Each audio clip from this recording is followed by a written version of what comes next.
آج بہت سے لوگ ہیں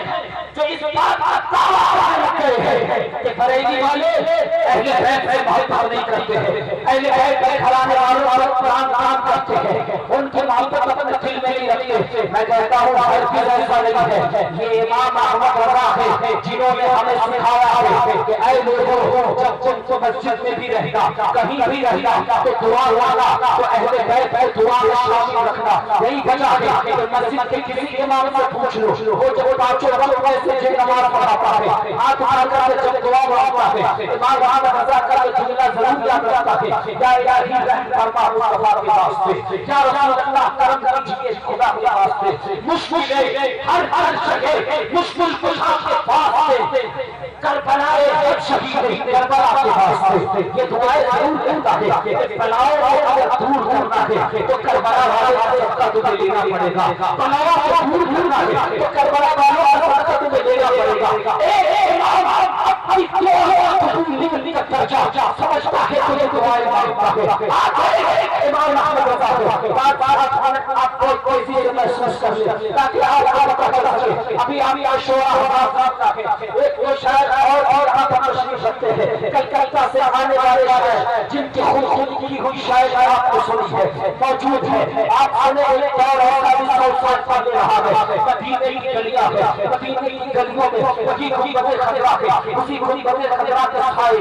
آج سے 100 سال پہلے جب امام رضا گئے ہیں، سامنے روضے رسول ہے، کھلا آسارا ہے، دو سامنے موجود ہے، اور امام رضا کے سامنے ایک بہت بڑا شاعر جسے حسن کاکور کہا جاتا ہے۔ حسن کاکور فن شاعری کا ناطق اتنا بڑا شاعر ہوا ہے کہ کہا جاتا ہے جو جمیل تقی ہے غزل کا اتنا بڑا شاعر ہے، کہا وہ بھی حسن کاکور کی ناطق شاعری کا مقابلہ نہیں کر سکتا تھا۔ اتنے بڑے ناطق شاعر ہیں، جب وہاں پر کھڑے ہوئے کہا محمد پتا ہے آپ بریلی کے احمد رضا ہو، آپ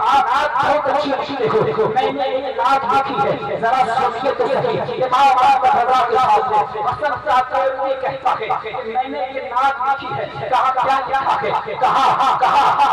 کب ہے حضرت بالا کے سامنے، کب ہے حضرت بالا کے سامنے مجنون ہوئے جیسے خیمہ لیلا کے سامنے، جب یہ بات آئی ہے میرے امام رو ہے، کہا اے کاکور فقط وہ آپ کو اتنا بڑا شاعر ہے کہ مکے میں اپنا طاقت جب توڑتا ہے، مکے میں اپنی طاقت جتلانے والے کو بتاتا ہے تو تو کہتا ہے کہ جنتیں تقسیم ہوتی ہے تقسیم ہوتی ہے حسن کو تو میری زبان کے سامنے اپنے آپ چلا آتا ہے۔ یہ حسن کاکور ہے جو اپنی طاقت کا اظہار کرتے ہیں تو کہتے ہیں کہ علم نافی میری زبان کے لیے چلا آتا ہے جب مجھے نعمتیں تقسیم ہوتی ہے۔ امام احمد کہتے ہیں تجھے علم نافی پر اتنا ناز ہے، ارے لیکن احمد رضا ہے جس نے 8 سال میں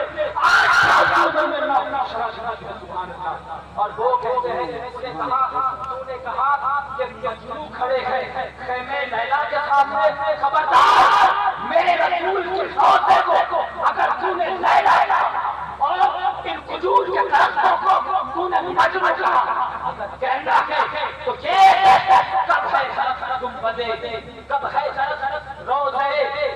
حضرت کے سامنے قدسی کھڑے ہیں عرش ایسا لگتا ہے قدسی کھڑے ہیں، یہ قدسی کھڑے ہیں عرش معلیٰ کے سامنے۔ اور جب یہ شعر سنانا احمد کاکور کی نصیحت محمد کا رہا آپ محسوس کر لیں، جب یہ شعر سنانا احمد کاکور نے کہا حضور فن شاعری کا بہت بڑا شاعر جو میں نے آپ کو سمجھتا تھا،